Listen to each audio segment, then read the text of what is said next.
20 төргийн үзэгчтэй нүүдэл шийдэл нэвтрүүлгийн шинэ дугаар үзэгчтэй авахынд хүрэхэд бэлэн болоод байна. Өнөөдөр бид бүхэн үндсэн хуулийн өөрчлөлт сэдвийг манай редакц сонгож авсан байгаа.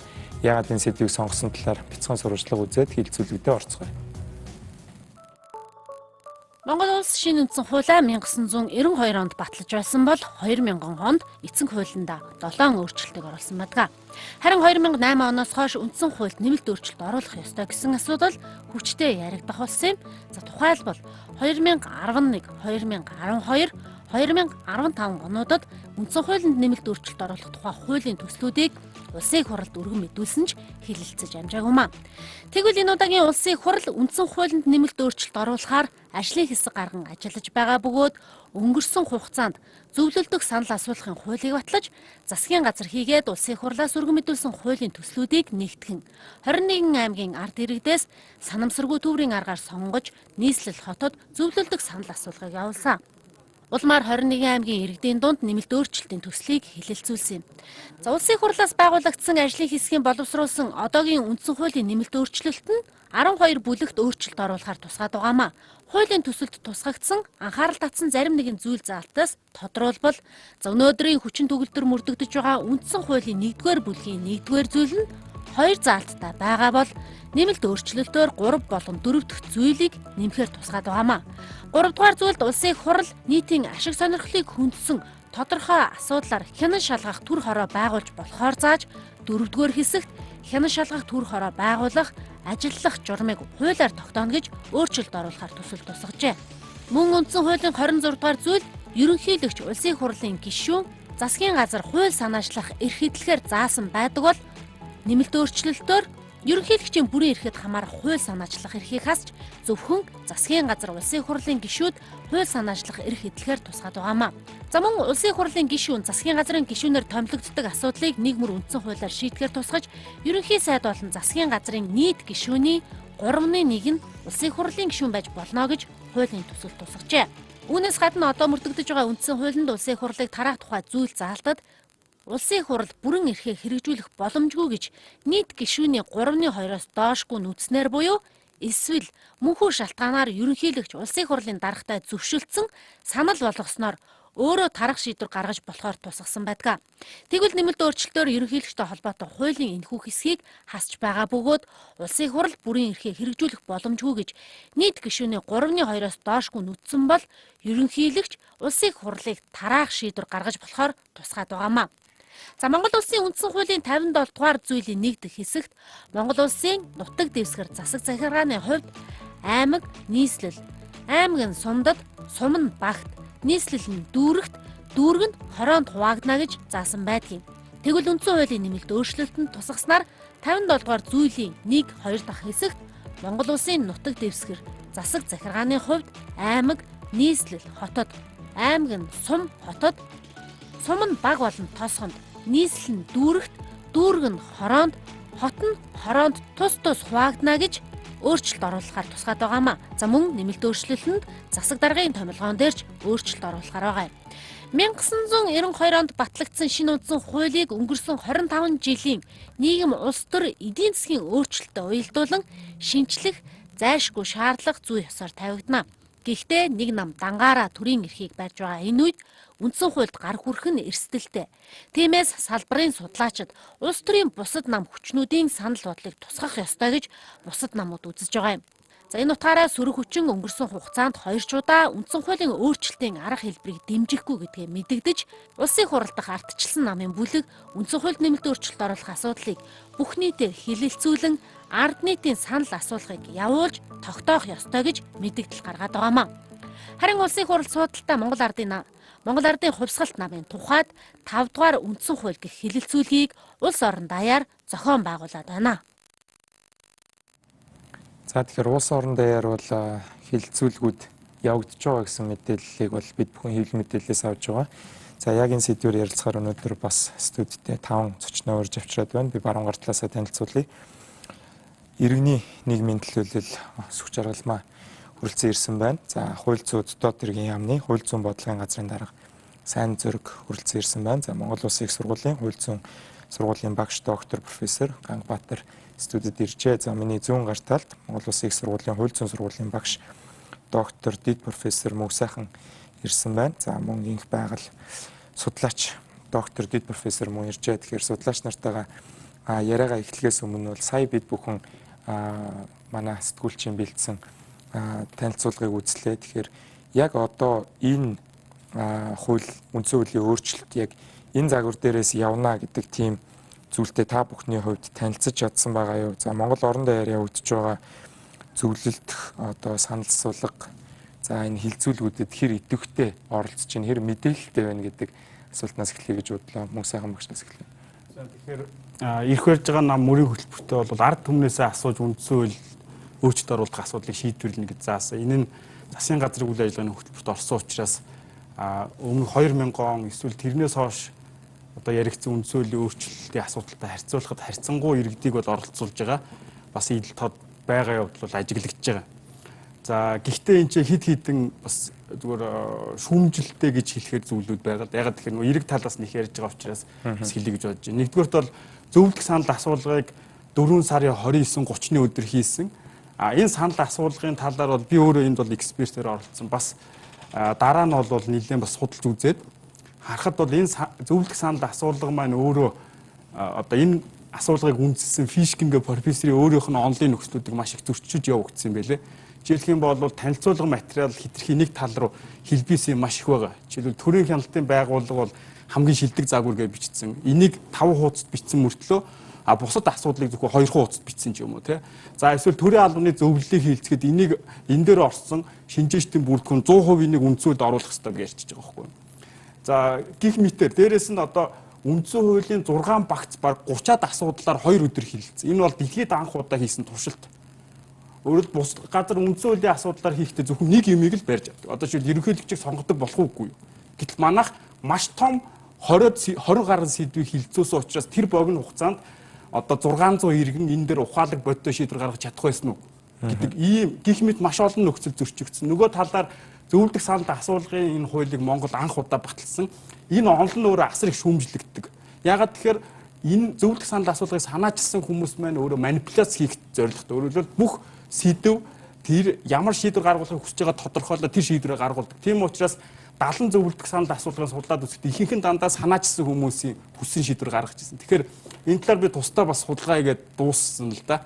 Одоо явж байгаа хилцүүлэг дээр бас ярмаар. Энэ бол яг хөө иргэдийн оролцоог хангаж байгаа хэлбэр мөн үгүй мөн.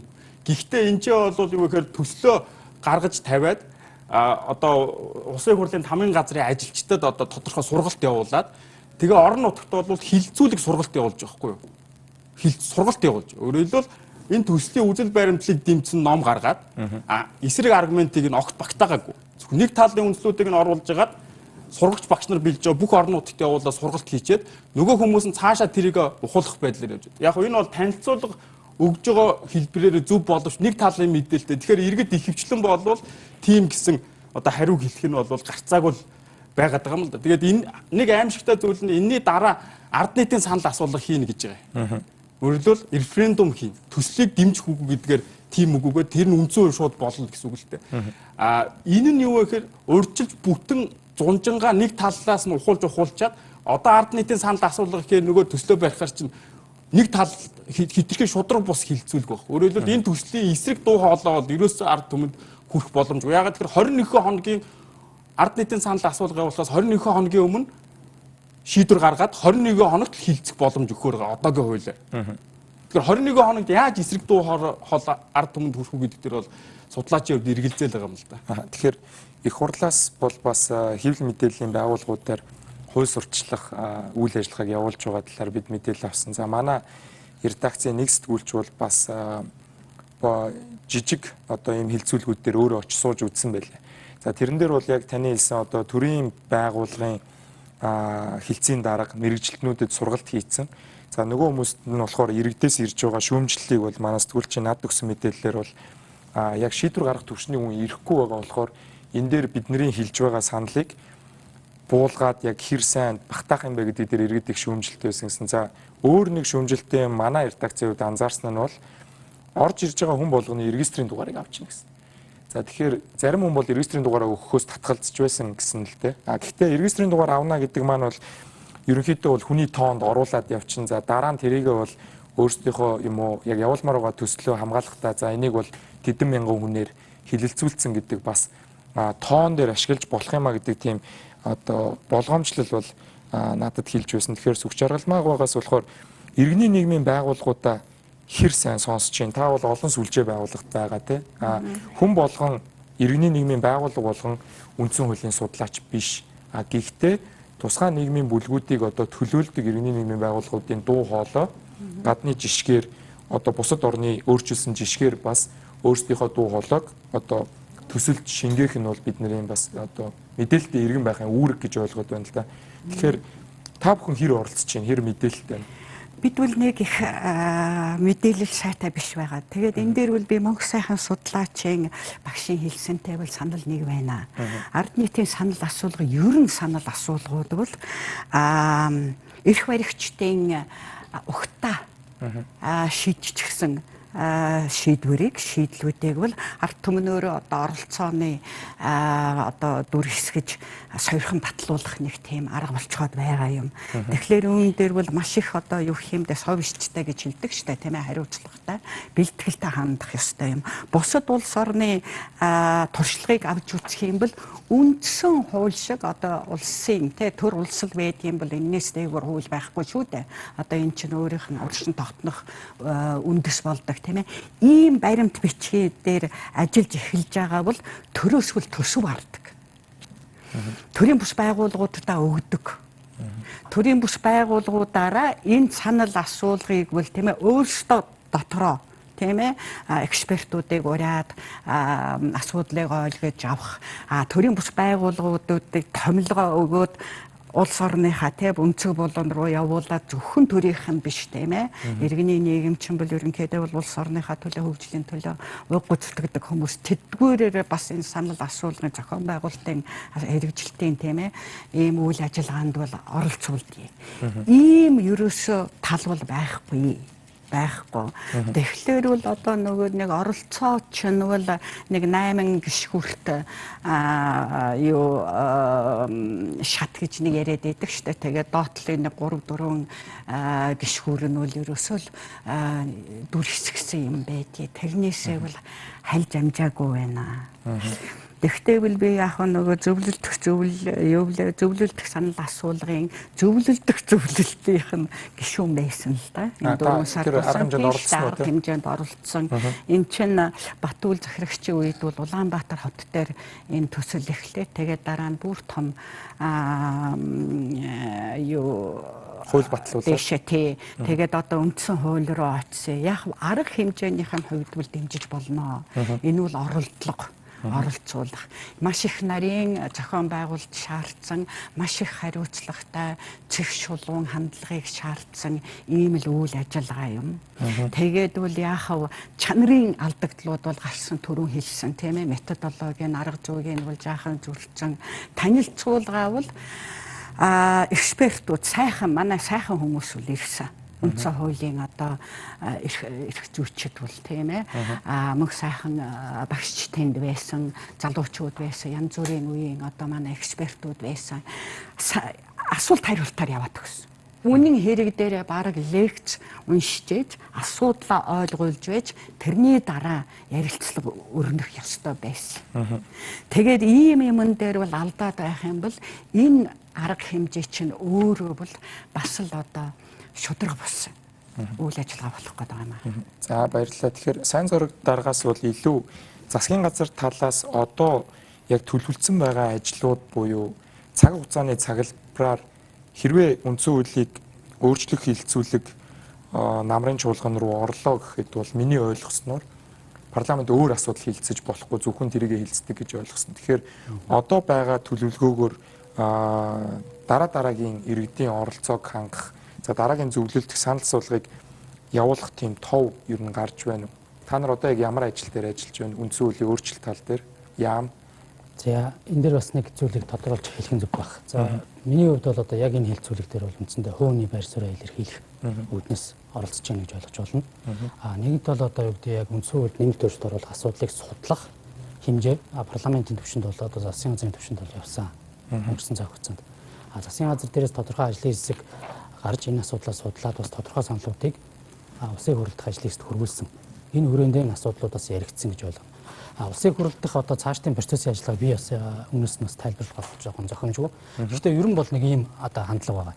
Яг шүүмжлийг бид нар бол хүлэмжшэрх ёстой. Өөрөөр хэлэх юм бол шүүмжлэл болгоно эсэргүүцэл байдгүй. Шүүмжлэл гэдэг нь өөрөө бас тодорхой хэмжээний дэмжлэг буюу тухайн тэр төсөл одоо юу гэдэг энэ үндсэн хууль нэмэлт өөрчлөлт оруулах асуудлыг сайжруулах чиглэлтэй бас маш олон судлаачид бас хэлж байгаад бас талархав штэ. Одоо юу гэдэг урд нь бас тодорхой нэг шийдвэр гаргах энэ өөрчлөлтийг ч юм уу ийм одоо юу гэдэг өргөн далаацтай хийжсэн оролдлого бол Монгол улсад бол одоо би бас шууд тийм байсан гэж шууд мөртөлж чадахгүй.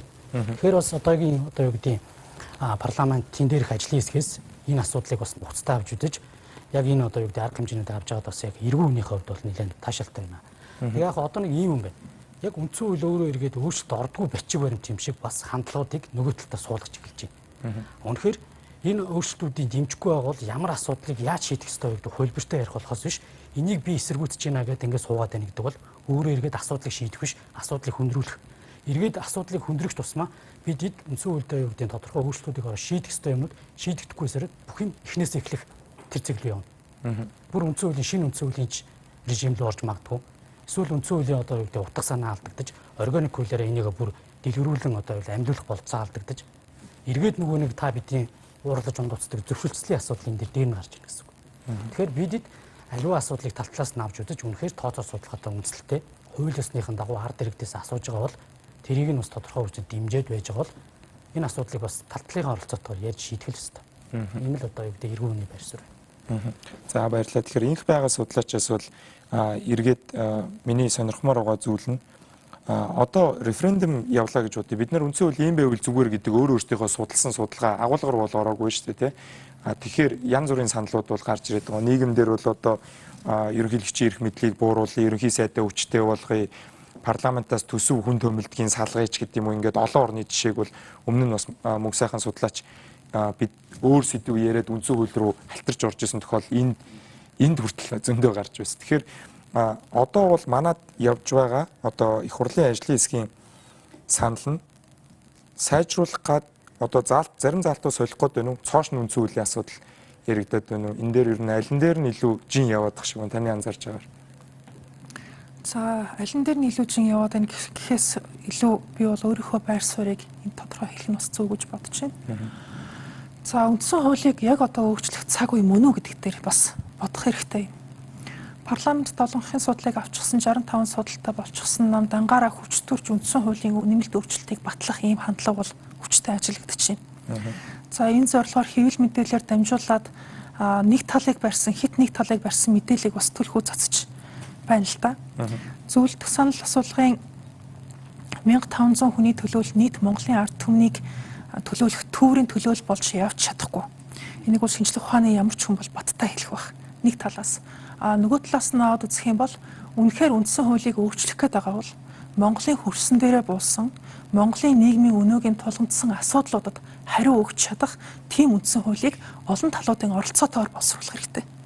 Яагаад бусад улс төрийн хүчнүүдийг оролцуулахгүй байна? Тийм ээ, нэгдүгээрт. Яагаад энэ үндсэн хуулийн өөрчлөлтийг санаачлах хэрэгтэй 3 субъекттэй гурвуулантай зөвшөлдсөхгүй байгаа юм? Засгийн газар улсын хурл дангаараа энийг шийдэх гэж оролдоод байгаа юм. Тийм ээ. Яагаад энийг ард иргэдтэй нийт ард иргэдтэй тодорхой одоо бүрэн гүйцэд зөв мэдээлэл өгж урт удаан хугацаагаар зүйл залт нэг бүрээр нь хилцүүлсний дараа хилцэхгүйгээр одоо ингээд нэг багцсан нийгэм танилцуулчихад дараа нь энийг зөвшөөрөх үгүй юу гэд одоо нөгөө аавгаа сонгох уу ээжигээ сонгох уу гэд гэр бүл салж байгаа айлын хүүхдээс асуудаг шиг ийм юм асууж болохгүй. Үнэхээр энийг хилцүүлнэ гэвэл үндсэн хуулийн зүйл заалт нэг бүрээр үндслэлтэй цуг нийт ард иргэдээр танилцуулж ээж үндсэн хуульд гар хүрэх ёстой. Гэтэ тийм боломжтой юу? Одоо жишээлбэл сая мөнх баг шилжүүлсэн байхгүй. За Швейцар юм уу өөр газар бол ингээд референдум бол инкүү тикүүгээ явцдаг тий. За одоо лалын сүмийн орой тэргүүрээ байх уу гэдэг дээр бол хамгийн сүүлд Швейцар санал явуулсан. Тэгэхгүй янз бүрийн боловсралтай иргэдийн боловсролын түвшин янз бүр байхад бүгднийг ингээд өдөртмийн сон дээр хөвлөж ягаад одоо таун хоол гэж ярьдаг шиг одоо иргэний танхимаар ингээд шийдсэн тохиол байдаг уу? Би бас өөрийнхөө хэмжээнд судлахад бол тэр айгүй төвөгтэй юм шиг. Одоо Норвегид нэг тосгон байдаг гэдэг байгаа байхгүй юу? Бөөнөрөө гарч ирж байгаагаараа өргөдөг гэдэг. Тэр бол ардчлалын одоо бүр одоо шууд оролцооны хэлбэр байгаа. Тэгэхээр таны хэлж байгаа бол онол дээр гоё юм шиг мөртлөө яг боломжтой юу гэж би одоо өнөөдөр энд бас нөгөө талын өнцөг байх хэрэгтэй болохоор асуугаад. За ингэж асууж байгаагийн шалтгаан нь бол их олон өөрчлөлт явж байгаад байх шиг байна тийм ээ. Одоогийн энэ хийж байгаа өөрчлөлтүүдийг баг тоолоод үзэх юм бол үндсэн хуулийн өөрчлөлт чинь 50%-аас дээшээ гарч байгаа шүү дээ. Баг үндсэндээ шинжилсэн найруулга болчих гэдэг. Тэр баг шинүүд байгаа. Нэгдүгээр та хоёрдугаар ер нь нийт ард иргэдэд тодорхой мэдээлэл өгчээж нэг бүрчлэн энэ асуудлыг шийдэхгүйгээр шууд ингэж шийдэх юм бол үндсэн хуулийн гол үндсэн үзэл санаа болсон төрийн дээд эрх мэдэл ард түмний гарт байна гэсэн энэ үзэл санааг суур зарчмыг зөрчиж байна гэж би хувьдаа үзэж байна. За баярлалаа. Тэгэхээр Ганбаатар багшаас бол Монголд одоо үндсэн хууль судалдаг улс төрийн тэнхимийн багш нар их байдаг баг. Сүүлийн хэдэн жил бол зарим нэг академик судалгааг бол татаж үзэж байсан. Манай редакц дээр одоо яг энэ сэдв орж ирэх болгонд манай үндсэн хууль хоцрогдсон гэдэг дээр судлаач нар ер нь байр одоо цаг үеийн өөрчлөгдөөд бид одоо өөр нийгмийн байгуулалт сонгож байгаа 27 жил болсон. Одоо энийг сайжруулах хэрэгтэй байна гэх нэг түгээмэл явдаг шүүмжлэл бас дөнгөж өнөөдрхөн сонсч байлаа л да. Тэр нь болохоор дандаа ардын их хуралд юм уу их хуралд дандаа моралны одоо их сайн хүмүүс орж ирнэ гэж бодоод хийцэн. Тэр хүмүүс нийгэмдээ аюул учруулахаас одоо хамгаалтыг баг хийж өгсөн үндсэн хууль гэдэг тийм ерөнхий шүүмжлэл явж байна. Тэгэхээр судлаач нар ер нь цаг яг одоо инх байгаль судлаач хэлсэн цаг нь мөн үү гэдэг дээр цаг хугацааны хувьд манай нийгмийн байгуулалт, эдийн засгийн бүтэц, хүмүүсийн боловсрал, хөдөлмөрийн пирамид ингээд энэ бүх зүйлийг харахад өөрчлөлт цаг нь болцсон гэдэг дээр судлаач нар очдог уу? Одоо сүүлийн хуульчдын хилцүүлэг дээр та очсон уу? Хуульчид маань судлаач нар нь юу гэж бодож байна гэдгийг таныг төлөөлж хариулаач гэж хүсэж байгаа байхгүй юу? Тэгэхээр үндсэн хууль судлаад байгаа их олон хүмүүсийн сонирхож байгаа хүмүүс байна.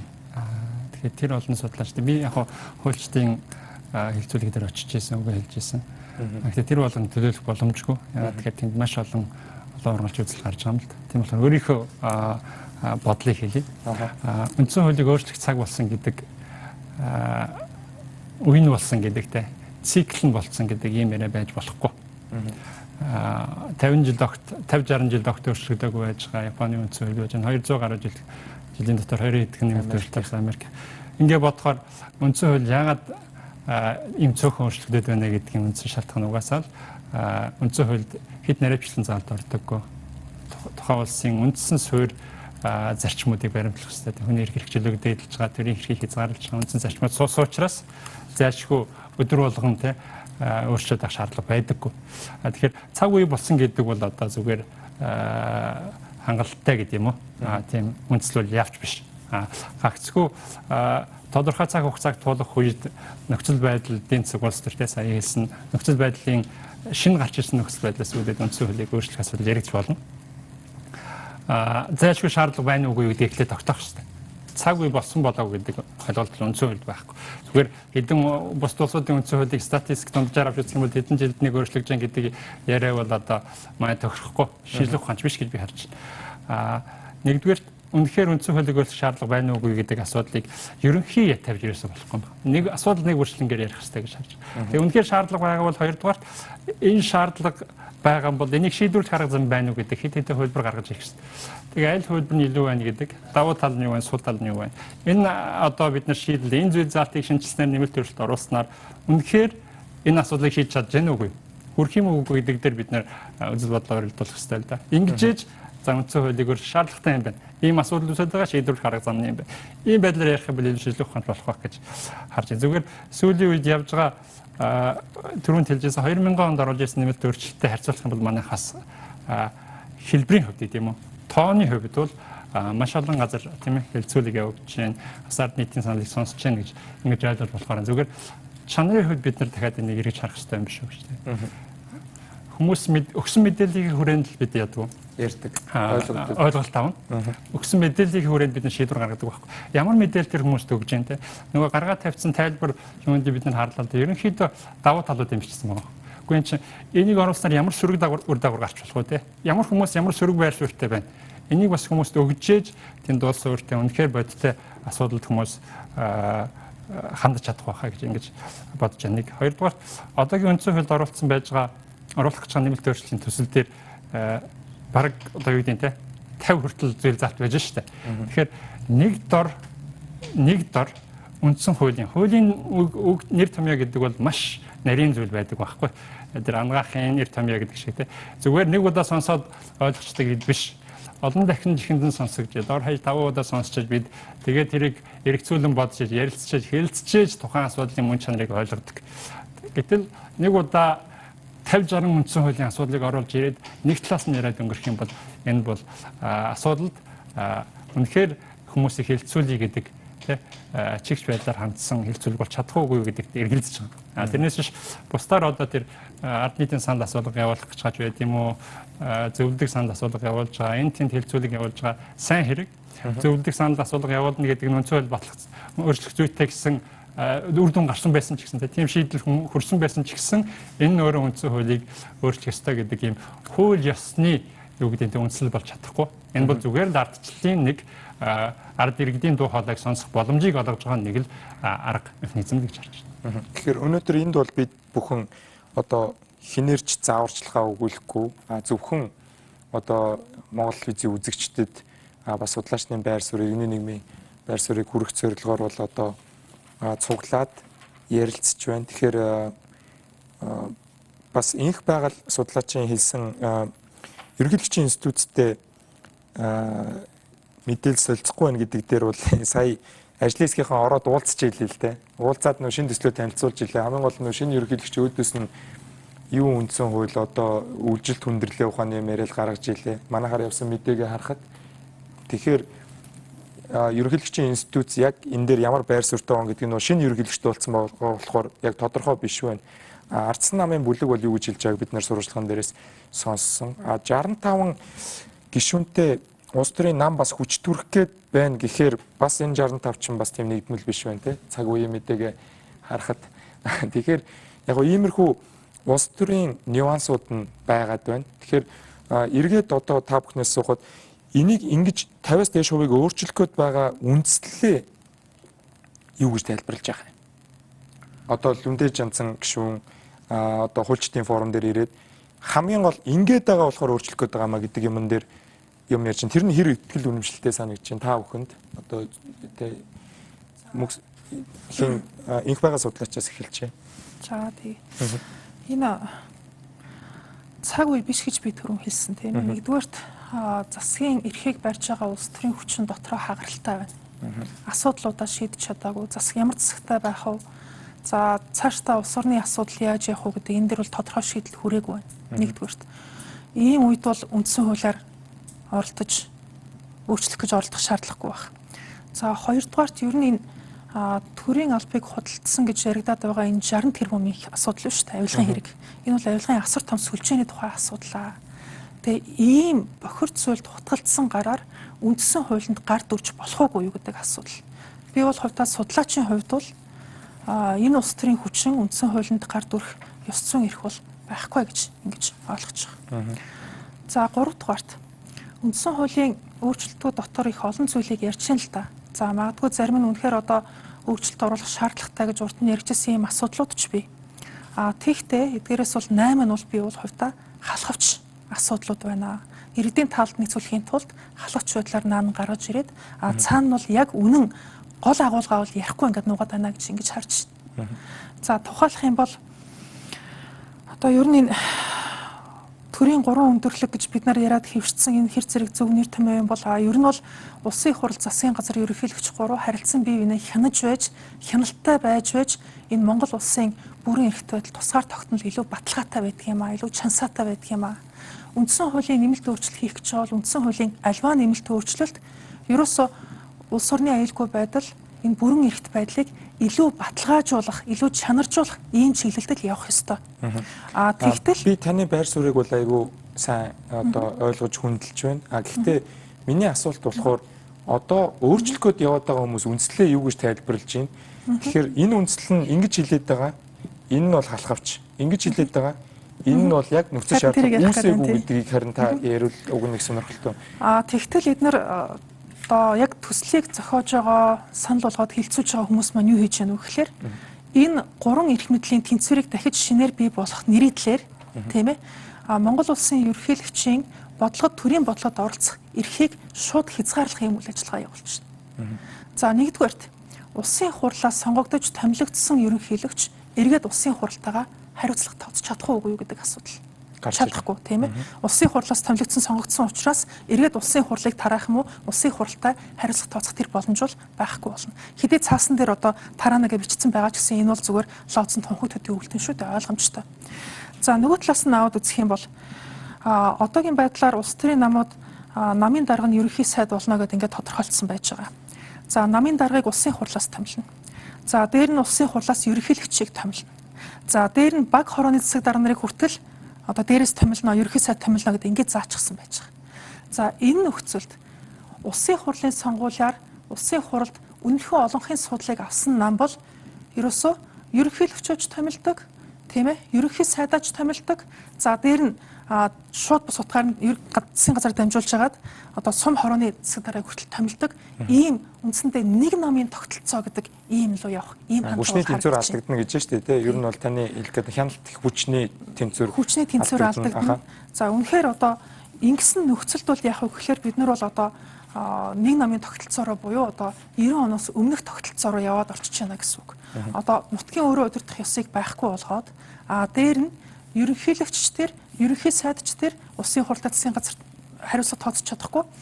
Улсын хурал дангаараа бүх юмыг ноёрхож бүх юмыг мэдэх гэдэг ийм хяналтгүй төртэй болох ийм л хандлага харагдаж байна. Гэхдээ зарим судлаачид бол бурхан минь парламентын засаглалтаа баярлалаа. Ямар сайн бид нэр одоо парламентаар одоо хамгаалж байгаа юмнуудаа бол одоо баг сахи одоо сүсэглэж залбирч явъя гэдэг сэтгэл бол бас их бичдэг. Зарим нэг одоо нэг институц нь одоо нөгөөгөө дарах гэдэг үз. За баярлалаа. Тэгэхээр нэг оролцогч маань бас 2 минут хариулж байгаа болохоор Мөнх сайхан багшийн хувьд таны утсан хэлцүүлгүүд дээр за энэ хоёр зөвлөлтөх дээр 1500 иргэнд юу гэж тайлбарлаж байна? Яагаад одоо өөрчлөх гээд байна гэдэг. Мөрийн хөтөлбөрт орсон болохоор одоо бид нэр та нараас асуугаад одоо өөрчлөх гэж байна. Одоо нөгөө ажил хийнэ гэсэн болохоор хоолой хийнэ гэсэн болохоор хийнэ гэдгээ тайлбарлаж байна уу? Арай өөр том үндслэл гаргаж ирж байна уу? Тэгээ одоо бүх үндслийг нь бол 2 минут дээр ярьж амжихгүй учраас зүгээр яг хоо ерөнхийдөө түрүүн хийсэн одоо Ганбаатар ах шилдээд ерөнхийдөө үндсэн хууль одоо цаг үеийн болсон ингээ өөрчлөх тийм яриа бол байж болохгүй. Өөрөлд одоо 25 жил болчлоо одоо өөрчлөе гэдэг юм байна. Ерөнхийдөө манай үндсэн хууль бол маш сайн үндсэн хууль. Бид нар бол иргэний суур ирэхээ эдэлж гин үү эдэлж гин. Асуудлууд байна тэрийгээ бас шийдээд баг багаар явж гин үү явж гин. Одоо тодорхой нэг бүлэг ч юм уу нэг нам бүх эрх мэдлийг аваад дарангуйлагч болчихоогүй. Ямар ч байсан ингээд солиод биенийг хянаад хэрэлдээд муу юмнууд нь гарч ирээд ард түмэн хариуцлага тооцоо явж байгаа байхгүй юу? Энэ бол үндсэн хууль ажиллаж байгаагийн хэлбэр. Зүгээр сүүлийн жилүүд үндсэн хууль зүгээр зарим нэг хэсэг дээр нь тодруулга хийх одоо 92 оны үндсэн хуулиар сонгосон тэр парламентын арчлаа бэхжүүлэх нэг хоёр л асуудал яригджсэн. Нэг нь бол одоо засгийн газар одоо тогтвортой ажиллах боломж олгоё. Тэгэхээр Монгол улсын засгийн газар бол 2 жил хүрэхгүй ийм дундаж хугацаанд ажилладаг. Германых бол 8 жил, Их Британих бол бүр бараг 6 жил те дундаж штэ. Одоо ахаар засгийн газар 1 жил болохгүй огцрох ч гэдэг. Энд чинь тодорхой бодлогоо хэрэгжүүлээ эхлэхжсэн чинь үр дүн гарааг багт огцруулаа штэ. Энийг засах. Дээрэс нь ерөнхий сайд бол өөрөө яг тухайн мөрийн хөтөлбөрөөр хэрэгжүүлэх яг тэр сайдраа сонгож чаддгүй. Төсвөө өөрөө мэдэж батлуулж чаддгүй. Төсвийг нь улсын хурд руу оруулахад бужигнуулаа хийдэг. За иймэрхүү зүйл бол одоо ардсан нам, Монгол ардын нам аль альнийх нь ярианд эргэжсэн. Бас нэг зүйл ерөнхийлөгчийн эрх мэдэл байна. Одоо жишээл ардсан намаас ерөнхийлөгч гарч ирэхээр ерөнхийлөгчийн эрх мэдлийг хязгаарлахгүй байх юм ярьж болохгүй. Өөрөлдөл 2015 оны ардсан намын одоо үед бол байгууллагч гэсэн ажлын хэсгээс одоогийн төслөөс хамаагүй илүүгээр ерөнхийлөгчийн эрх мэдлийг хязгаарлах төсөл явж байсан. Энэ дээр юу байгаа юм гэхээр манай ерөнхийлөгч бол парламентын засаглалтаа улсын ерөнхийлөгчөөс хамаагүй их эрх мэдлийг эдлээд байгаа. Одоо ингээ харал та Монгол улсын аль ч үеийн ерөнхийлөгч яг засгийн газрын ярьдаг бүх юмыг ярьж байгаа. Одоо аж үйлдвэрийн парк байгуулъя те зам барий, төмөр зам барий, шударгаас тогтцооё, одоо соёлын арга хэмжээ. Ерөөсөө ингээ хоёр засгийн газартай юм шиг болцсон. Тэгээ аль нь яг гүйцэтгэх эрх мэдэл дээрээ байгаа, аль нь хариуцлага хүлээх юм, аль нь ард түмэн хариуцлага тооцох боломжгүй болцсон. Энийг тодруулах боломж бол зүгээр хуулиар хийх боломжтой. Жишээлбэл ерөнхийлөгч төгсөн маш олон эрх мэдлүүдийг хуулиас ингээ хасчуулгыг нь бас нэлээд зэгцрэн л дээ. Жишээлбэл төрийн албаны зөвлөлийн даргаыг нэр дэвшүүлдэг, авилгатаа тэмцэх газрын даргаыг нэр дэвшүүлдэг, шүүхийн ерөнхий зөвлөлийн бүх гишүүдийг томилдог. Энэ бүх хуулиар олгосон эрх мэдлийг ихлэ хасчуул бас болохоор байхгүй юу. Дээрээс нь хууль санаачлах болон засгийн газар чиглэл өгөх эрх бол өөрөөр засгийн газрын мөрийн хөтөлбөрт байхгүй юмыг ерөнхийлөгч тулгадаг. Тэрийг нь авахгүй болохоор энэ миний хийх гэжсэн сайхан юмыг хийлэхгүй байна гэд одоо муудалцдаг те. Тэгэхээр энэ байдлыг нэг тодорхой болгох юм жижиг юм байна. Гэтэл одоогийн төслийг харахаар энийг одоо хагас дотор шийдээд энд байхгүй маш олон юмнуудыг оруулаад хүмүүсийг төөрөгдүүлээд одоо баг шинжилсэн найруулга юм болчих. Өөрөөр хэлбэл төрийн алба болохгүй байна. Үндсэн хууль төрийн албаны зөвлөл хараад тус байна гэж заачих юм бол бүх юм сайхан болчихно. Гэтэл тийм байхгүй. Одоо чинь Бангладеш одоо өмнөд Африкийн баахан улсууд төрийн албаны зөвлөлөө заасан. Тэгээ тэр улсуудын төрийн албан тэгвэл тийм сайхан болцсон юм уу те. За эсвэл төрийн хяналтын байгууллага гээд хязгааргүй эрх мэдэлтэй гэж тайлбарлагдахаар томьёололтоо.